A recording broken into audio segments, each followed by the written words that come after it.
Botswana's recent elections have highlighted the stark contrast with Zimbabwe's political landscape, leaving President Emmerson Mnangagwa of Zimbabwe in an awkward position. Sanabila mashoko atona kuti aiwa ku Botswana pana panomuda nyora chiti mtukamiro nyika yeZimbabwe, he was embarrassed pamusoro pe the event yakaitika muzora nezuro chiona inauguration awa ya President Duma Boko chinzi awa yakaembarrassa mtukamiro wenyika yeZimbabwe. Don't subscribe or like or turn on the bell icon. Timira mnamongo mchinzi. In a peaceful and transparent electoral process, Botswana's opposition Umbrella for Democratic Change (UDC) won against the long dominant Botswana Democratic Party (BDP), ending the BDP's 50-year-old hold on power.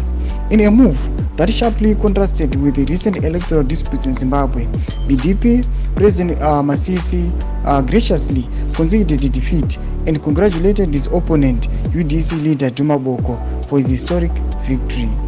President Mnangagwa was one of the 3 years of state, along with leaders from Namibia and Zambia, who attended the inauguration in Botswana. Upon his return in Harare, Mnangagwa spoke positively of the smooth electoral process in Botswana.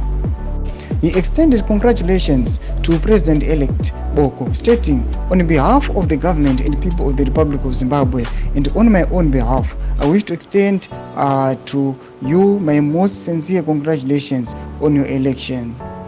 Despite assurances, the contrast between Botswana's transparent electoral process and Zimbabwe's contested elections has left Mnangagwa facing heightened criticism at home.